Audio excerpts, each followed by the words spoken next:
মন্ত্র নিলে মালা তিলক নিলে যেমন ভক্ত হয়, ও তো দেখা যায়, কিন্তু কিছু ভক্ত পৃথিবীতে আছে যাদের দেখা যায় না, যাদের বাইরে মালা নেই কিন্তু ভিতরে মালা।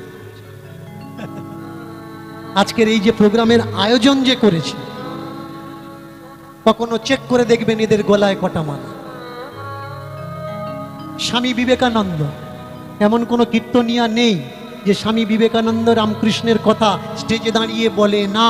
তাদের গলা চেক করবেন, তাদের গলায় কটা মালা, তাদের চেক করবেন, তাদের সর্বাঙ্গে কটা জায়গায় তিলক সেবা করা আছে।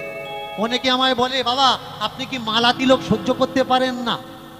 আমি বলি, মালা তিলক আমি সহ্য করতে পারি, যারা অসহ্য লোক মালা তিলক নেয় তাদের আমি সহ্য করতে পারি।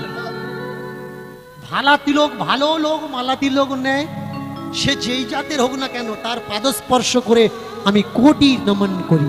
কিন্তু যে অসভ্য ভালো সেজে ঘুরছে এদের আমি পছন্দ করি না। প্রেম সে বলো নিতাই গৌর হরি হরি হরি। তাকিয়ে দেখুন, এই জায়গায় ভগবান পরীক্ষা দিলেন ভক্তকে। কি পরীক্ষা? ভগবান বললে আমাকে ডাকার জন্য সাজার দরকার নেই, তোমরা ভালো করে শোনো, আমাদের মনটুকু রাখলেই হবে। কিরকম? তাহলে যারা বলছে বাড়ি ছাড়া লাগবে তবে আমাকে পাবে, যারা বলছে ত্যাগ দেওয়া লাগবে তবে আমাকে পাবে, যারা বলছে সংসার সুখ ছেড়ে দাও তবেই আমাকে পাবে, তাহলে এরা কি মিথ্যে বলছে? অবশ্যই কোথাও না কোথাও মিথ্যে কথা বলছে। এক বাবাজির সঙ্গে আমার দেখা হলো, আমাকে বলছে ঠাকুর আপনি সংসারী? আমি বললাম হ্যাঁ আমি সংসারী। বললে সংসার এত কিছু জানেন, তা আবার সংসার করলেন কি করে? সংসার বিষম আপনি জানেন না, আবার সংসারের ভিতরে ঢুকলেন, জ্বালায় যন্ত্রণায় ঢুকলেন, আপনি জানেন না সংসার নরকের একটা জায়গা। আমি বললাম আমি জানি, আপনি জানেন না। কি? আমি বললাম আপনি যে সংসার ত্যাগ দিয়ে বলছেন আমি শ্রেষ্ঠ, আমি সংসারী নয়, বলুন তো আপনার বাবা মা যদি সংসার না করত, আপনার মতো মহাপুরুষ জন্মাত? যারা সংসার ত্যাগ দিয়ে বলছে যে সংসার ত্যাগ দেওয়াই সব থেকে বড় ধর্ম, তারা মন দিয়ে শোনো, তোমার বাম্মা যদি সংসার ত্যাগ দিত, বিয়ে যদি না করত, তাহলে তোমার মতো চাঁদের টুকরো কি পৃথিবীতে আসতো? আসতো না। স্বামী বিবেকানন্দের বাবা মা যদি সংসার না করত, কার কথা বলতে কীর্তনে? মীরার বাবা মা যদি সংসার না করত, কার ভজন গাইতে? মহাজনী পদ বলে যারা লাপাচ্ছ, মহাজনী পদ মহাজনরা লিখে গেছে, মহাজনদের বাবা মা যদি বিবাহ না করত, মহাজন বলে কেউ থাকতো? মহাজনকে কারা জন্ম দেয়? সাধুকে কারা জন্ম দেয়? সংসার জন্ম দেয় মহাজনকে, মহাপুরুষকে। সংসার জন্ম দেয় একজন সাধুকে, একজন ব্রাহ্মণকে, একজন সন্ন্যাসীকে। সেই সংসারের দিকে যারা আঙুল তুলে বলে সংসার নরকের দরজা, আমি তাদের ঘৃণা করি, পছন্দ করি না। প্রেম সে বলো নিতাই গৌর হরি হরি। একজন কালেকশন করতে এসছে, আশ্রমে অনুষ্ঠান হবে, কিছু কালেকশন দাও। বেশ, আপনাদের গ্রামে দেখবেন আসে, কালেকশন করতে আসে, কালেকশন করতে আসলো, আশ্রমে অনুষ্ঠান হবে, আপনি দিলেন কালেকশন। দেওয়ার পরে বললেন বাবাজি আমি আপনারা ধামে আছেন, আমরা তো ধামে যেতে পারবো না, তা ধামে আপনারা আছেন মানে আপনারা স্বয়ং গোবিন্দ, আজকে সেবা দেব, আমাদের বাড়িতে সেবা করুন। তখন কি বলবে? দীক্ষা নিয়েছো কিনা? গুরু প্রণালী কত? কোন জায়গা থেকে দীক্ষা নিয়েছো?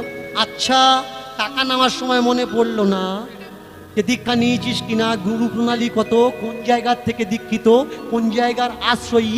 যখন আমি বললাম সেবা দেব, তখন এসে গেল তুই দীক্ষা নিয়েছিস কিনা। তাহলে আশ্রম চলে কাদের টাকা? সংসারিক মানুষের টাকা।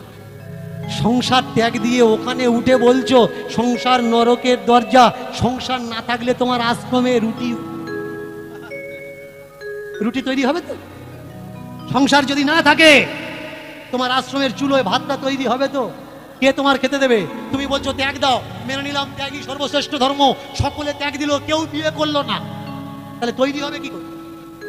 সাপ্লাই হবে কি করে? কে বলবে ও উমুক মহারাজ, ও তুমুক মহারাজ, ও এই মহারাজ, ও সেই মহারাজ? কিছু কিছু মানুষ আছে দেখবেন মতিভ্রম ঘটাচ্ছে। কি মতিভ্রম? বলছে দেখ এই করতে নেই এই কর, ওই করতে নেই এই কর, ওই করতে নেই তাই কর। পিতামাতা, যে পিতামাতা হরিভক্ত নয় তাকে ত্যাগ দাও, দিয়ে কোথায় আসবে? আমার কাছে চলে এসো, আশ্রমে চলে এসো। ও ফ্রি অফ কস্ট সার্ভেন্ট বানাচ্ছে মাত্র। তোমরা যারা মনে করছো সংসার থেকে পালিয়ে গিয়ে আশ্রমে বাস করবে আর ভগবানকে পাবে, কখনো পাবে না ভাই। মন দিয়ে শোনো, যাকে তোমরা ডাকছো ভগবান বলে, তার সংসার আছে কি নাই? একটা ভগবান দেখাও যার সংসার নেই। তাহলে যে ভগবানের পূজা অর্চনা করছো তার সংসার আছে, সে সংসার করছে। আর তুমি এত বড় জ্ঞানী কি করে হলে যে সংসার থেকে পালিয়ে গিয়ে তাকে ডাকা লাগবে? একটা উটকো মাল যদি তোমার বাড়িতে আসে, তুমি বলবে যে হ্যাঁ তুমি আমার বাড়িতে থাকো। তুমি খোঁজ খবর নিয়ে দেখলে ও বাবাকে ছেড়ে দিয়েছে, ও মাইকে ছেড়ে দিয়েছে, ভাই বোনকে ছেড়ে দিয়েছে, ও আত্মীয় বন্ধু বান্ধবের সঙ্গে চলে না, পুরো একা, একেবারে সর্বত্যাগী। তুমি ওকে বলবে যে হ্যাঁ আমার সংসারে ঢোক, আমি সর্বত্যাগী হয়ে যখন ভগবানের ঘরে যাব, ভগবান আমার বলবে না যে আমি তো পরম পিতা, জন্মদাতা পিতাকে তুই ত্যাগ দিয়েছিস, আমাকে দুদিন বাদে ত্যাগ দিবি না, কোনো সার্টিফিকেট আছে? প্রেম সে বলো নিতাই গৌর। তাহলে যে জগৎ পিতা, তাকে ভালোবাসতে গেলে আগে তো জন্মদাতা পিতাকে ভালোবাসতে হবে। জন্মদাতা পিতাকে যদি তুমি ভালো না বাসো, তাহলে সেই জগৎ পিতাকে তুমি ভালোবাসবে কি করে ভাই? সে তো পরম পিতা। সেই পিতার ভালোবাসা পেতে গেলে এই পিতাকে তো তোমার আগে ভালোবাসতে হবে। তত্ত্ব বললে ভগবান ডাকবি কেন? জ্যান্ত ভগবান তো তোর ঘরে আছে। তোমরা যারা মনে মনে করছো যে বাবা মার কোনো দাম নেই, ভালো করে শোনো। বৈকুণ্ঠে স্বর্গে যখন ঢুকবে না, তখন জিজ্ঞাসা করবে পিতৃকুলের নাম বলো।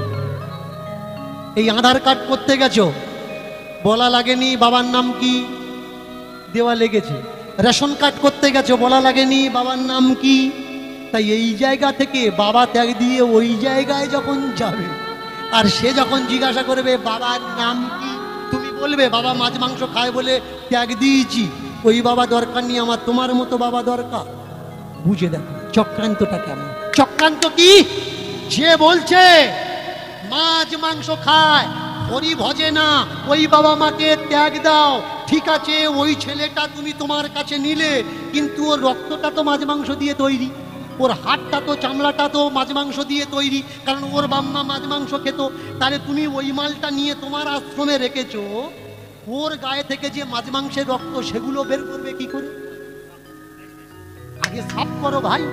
ও মাংসটা মাছ মাংস খাওয়া মাংস, তুমি আগে বলো এই দেখ, যেমন মাছ মাংস খাওয়া বাবা মা ত্যাগ দিয়েছি, তেমনি মাছ মাংস খাওয়া বাবা মা থেকে মাংস পেয়েছিস, মাংসগুলো ফেলে দে, হাড্ডি গুড্ডিগুলো ফেলে দে, চামড়াটা ফেলে দে, যেটা বাকি থাকবে মানে শাকাহারি শাকাহারি সেইটা আমি নেব। ওই এবেলা তো বলো না, কেন বলো না? প্রয়োজন কি? প্রয়োজন এই জায়গায় বিচারের প্রয়োজন। তত্ত্ব বললেন, শাস্ত্র বললেন, শোনো মন দিয়ে, ৩৫০০-এরও বেশি ফালতু ধর্মগ্রন্থ হিন্দুদের সনাতন ধর্ম গ্রন্থ নষ্ট করার জন্য লেখা হয়েছে মোগল, পাঠান আর ইংরেজদের সময়কালে। আমরা বুঝলাম না, সেই সব বইগুলো মনে করলাম এগুলো হিন্দুদের ধর্মগ্রন্থ। আমরা মাথায় নিয়ে নাচানাচি করছি, লাফালাফি করছি, আর বলছি বইয়ে লেখা আছে, বইয়ে লেখা আছে, বইয়ে লেখা আছে। ভাই বইয়ে লেখা আছে বলে ওটা সত্যি কথা? বইয়ে লেখা আছে রাহু চন্দ্র গ্রাস করছে, রাহু সূর্য গ্রাস করছে, এটা সত্যি কথা? ও তো বইয়ে লেখা আছে। বইয়ে তো লেখা আছে সতীদাহ প্রথা। যারা না হয় বই পড়ে না, অজ্ঞানী, তারা সতীদাহ প্রথা তুলে দিল। তোমরা তো ভাই বই পড়ো, ধর্মগ্রন্থ পড়ো, তা তোমাদের মা বোনগুলো পড়াও না, দেখি কিরম পড়াতে পারো, কিরম বইয়ের কথা মানতে পারো। তবে তো বলবো যে তোমরা গ্রন্থকে বিশ্বাস করো, বইকে বিশ্বাস করো। তোমরা বললে ওরা তুলে দিয়েছে, তাহলে আমরাও তুলে দিই। কেন ভাই আমরাও তুলে দেবো? তোমরা তো ধর্মগ্রন্থ মেনে চলো, তাহলে সেই ধর্মগ্রন্থগুলো মানো। কেন সংসারিক মানুষকে তোমরা গালাগালি করছো? শোনো আজকের মন দিয়ে, এই যে সংসার, সংসার কি? সংসার তৈরি করেছে ভগবান, সংসার তৈরি করেছে মহামানব, সংসার তৈরি করেছে শিক্ষিত সমাজ, সংসার তৈরি করেছে বিজ্ঞান, সংসার তৈরি করেছে সৃষ্টি, সংসার তৈরি করেছে স্রষ্টাকে। সংসার যদি না থাকতো পৃথিবীতে কিচ্ছু থাকতো না। তাই বামা খেপা থেকে আরম্ভ করে যতগুলো মায়ের ভক্ত, শ্যামা প্রসাদ থেকে আরম্ভ করে, তারা প্রত্যেকেই বলেছে সংসার ধর্ম বড় ধর্ম, তাই পারি না ছেড়ে যেতে। এ হলো সংসার, এ ছেড়েছো তো মরেছো। আপনি বুঝতে পারলেন না, আর একটা সহজ উপমা দিয়ে বোঝাচ্ছি। কিরকম? এক ব্যক্তি তার জমি খেতে কাজ করাবে, ধান লাগাবে, সবজি লাগাবে, 50 জন কিষান ধরেছে। 50 জন কিষান যখন ধরেছে, জমি খেতে লাগিয়ে দিয়ে সে বাড়িতে চলে গেছে। সন্ধ্যের সময় আসবে, কে কি কাজ করেছে, কতটা কাজ হয়েছে দেখার জন্যে। এইবার কিছু লোক বলছে, যিনি আমাদের কাজে লাগিয়েছেন ইনি আমাদের অন্নদাতা, ইনি না থাকলে আমরা বাঁচতাম না, আমরা কাজ করব না, আমরা শুধু তার নাম জপ করব, আমরা তার নাম বসে বসে চোখ বন্ধ করে তার ছবি ধ্যান করব। সন্ধে হয়ে গেল, কিছু লোক জমি খেতে কাজ করেছে, আর কিছু লোক চোখ বন্ধ করে তার ধ্যান করেছে, তার নাম জপ করেছে।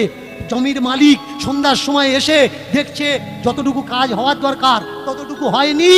এইবার যারা কাজ করেছে তাদের বলছে, কাজ হয়নি কেন?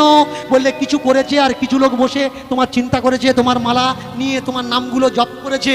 এইবার যারা জপ করেছে তারা বলছে, অন্নদাতা আপনি এসছেন, আপনি আমাদের পরম পিতা, আপনি না থাকলে আমাদের সংসার থাকতো না, আপনার ইনকামে তবে আমরা খাই, আপনি টাকা দিলে তবে আমাদের সংসার চলে। বলুন তো, ওই জমির মালিক যে তুমি কাজ করনি, শুধু তার নাম জপ করেছো আর তাকে ডেকেছো, তার ছবি কল্পনা করেছো, তার পরের দিন কি ও তোমার কাজে ডাকবে? ও বলবে, ভাই তোর মতো লোক দরকার নেই, তুই অন্যজনার চিন্তা বসে বসে কর, আমার কাজের লোক ডাকবে, আমার কাজের লোক দরকার। চিন্তা করুন, পৃথিবীতে এসছেন কেন? চিন্তা করার জন্যে? চিন্তা করার জন্যে নয়, কর্ম করার জন্য এসছে। কর্ম কি? কর্মই কর্ম, কর্মই ধর্ম, ধর্মই কর্ম, কর্মই ধর্ম। ধর্ম করো, কর্ম করো, কর্ম করো, ধর্ম করো। এবার বেছে নেওয়া লাগবে আপনার ধর্ম কোনটা, আপনার কর্ম কোনটা। যদি চোখ বন্ধ করে চিন্তাই করার হতো, তাহলে যখন আমার শরীর ছিল না, আবার আমি শরীর কেন পেলাম? তার কথা চিন্তা করার জন্যে। হ্যাঁ করো, কিন্তু চিন্তার সঙ্গে সঙ্গে কর্মটাও করো। প্রেম সে বলো নিতাই গৌর হরি হরি বল। তাই বসে বসে গুরু নাম জপ করছে, গুরু নাম জপ করছে, আর ওদিক থেকে কেঁপে উঠলো